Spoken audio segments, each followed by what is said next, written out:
हम समाज के हर वर्ग को लेकर चलने को तैयार हैं, हम समाज के हर वर्ग के साथ खड़े होने को तैयार हैं, क्योंकि हम भारत प्रथम के साथ काम करते हैं। मित्रों, कौन किस समाज से आता है इस बात की चिंता हम नहीं करते, हम इस देश बात की चिंता करते हैं कि वो भारत का मिट्टी का लाल है, हम उसको हमेशा आगे बढ़ाने का काम करते हैं, उसकी सुरक्षा, उसके विकास की चिंता करते हैं। इसलिए मित्रों, आने वाले समय में ये जो घड़ियाली आंसू बहाने वाले लोग हैं, ये हमें बांटने का प्रयास करेंगे। अंग्रेजों ने जो बांटने की राजनीति की थी, वही राजनीति कांग्रेस की ये वर्तमान टीम और अखिलेश यादव करते हैं। इनके अंदर डिवाइड एंड रूल की पॉलिसी है, पर वो समय बदल गया। अब ये समय नरेंद्र मोदी और योगी आदित्यनाथ का है, इसको कोई बांट नहीं सकता। इस बात का विश्वास मेरे कार्यकर्ताओं पर है मुझे मित्रों। इसलिए आइए हम सब कोई उत्तर प्रदेश को उत्तम प्रदेश बनाने के जो अपने सपने को साकार करना है, हमें 2047 का विकसित भारत बनाना है, और 2047 के विकसित भारत के सपने को कहीं ना कहीं कोई साकार करेगा तो हम यहां पर बैठा हुआ मेरा शक्ति केंद्र का कार्यकर्ता करेगा। 2047 का अगर विकसित भारत का सपना, 2047 का विकसित उत्तर प्रदेश का सपना पूरा करना है तो 2047 तक भाजपा को भी प्रचंड बहुमत से इसी प्रकार से लगातार विजयश्री दिलाते रहना होगा। मित्रों, आज इस राज्य को जिस प्रकार से इसके विरासत को संजोने का काम किया गया हो, मुझे याद है पटना से बनारस बहुत कम दूर है। मित्रों, मैं बनारस जब आता था तो काशी विश्वनाथ की उस तंग गलियों में से गुजरकर भोले बाबा का दर्शन करने जाता था। मेरे मन में एक अलग ही हीन भावना आती थी कि आज हमारे भोले बाबा को किस प्रकार से तंग गलियों में सिकुड़ दिया गया है। मुझे मालूम है कि आप भी बाबा विश्वनाथ के दर्शन करने जाते होंगे, लेकिन उस कालखंड को याद कीजिए और आज का काशी विश्वनाथ देखिए, आपको गर्व होता होगा कि मैं हर भारतीय को कि आज मेरे आराध्य देव भोले बाबा का दर्शन करने के लिए गंगा के तट पर काशी विश्वनाथ को जब देखता हूं तो मुझे बहुत ही गर्व होता है। मित्रों, मैं आज इसलिए इसकी चर्चा कर रहा हूं, चाहे अयोध्या का प्रभु श्री राम का मंदिर हो।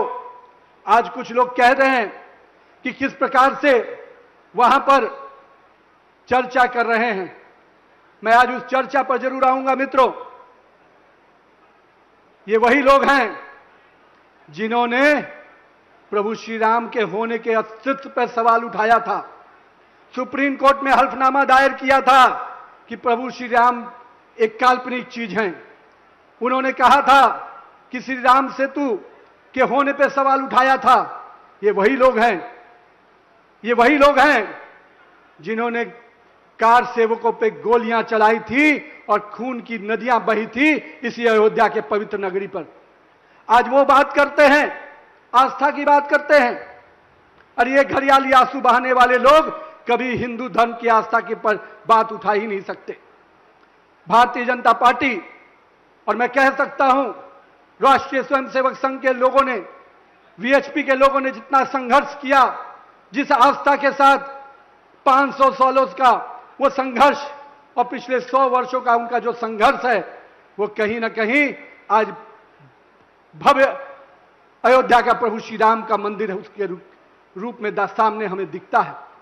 मैं आज आपके सामने स्पष्ट कहना चाहता हूं मित्रों कि जो लोग आज सवाल उठाते हैं, हमारा खून भी बह जाएगा, पर हम इस बात की चिंता करेंगे कि कोई प्रभु श्री राम के मंदिर के आस्था के साथ कोई खेल ही नहीं सकता। इसके लिए चाहे जितनी भी कुर्बानी देनी होगी हम तेरे को तैयार। हमारी सरकार ने स्पष्ट किया है, हम कार्रवाई भी करेंगे, हम जो चीजें हम उसमें सुधार भी करेंगे, पर जो ये हिंदू विरोधी ताकतें जिन्होंने हमेशा हिंदू धर्म का अपमान किया हो, हिंदू देवी देवताओं का अपमान किया हो, जिन्होंने हमारे आस्था के साथ खेला हो, आज अगर राजनीति रोटी सेकना चाहते हैं तो मैं आपको स्पष्ट रूप से कहता हूं, राहुल गांधी जी, अखिलेश यादव जी या केजरीवाल हो, आप हिंदू धर्म को इतना कमजोर मत समझिए कि आपके झांसे में आएंगे, आपके भरमाने पे आएंगे। हमने देखा है जब हिंदू देवी देवताओं का अपमान होता है तो आप मौन रहते हैं। हमने देखा है तमिलनाडु में जब हिंदू देवी पूजा की पद्धति पर सवाल उठता है तो आपके शागिर्द अपमानित करते हैं, आप चुप रहते हैं। बिहार में जब रामचरितमानस का अपमान हुआ उस समय कांग्रेस के लोग मौन बैठे हुए थे।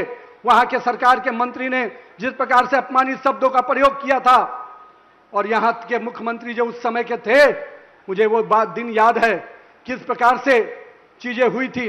मेरे पिताजी भी कार सेवक के रूप में पटना से चले थे, 2 महीने तक जेल में रहना पड़ा था और हम लोग घर में रहते थे। हमें लगता था कब मेरे पिताजी लौट के आएंगे। मैं उस समय मुश्किल से 10-11 साल का रहा हूंगा। हमारे घर में समझ में नहीं आता था कि पिताजी जिस उद्देश्य से गए हैं लौटेंगे कि नहीं लौटेंगे। 2-2 महीने जेल रहे और हमसे हमारी आस्था का सवाल उठाओगे?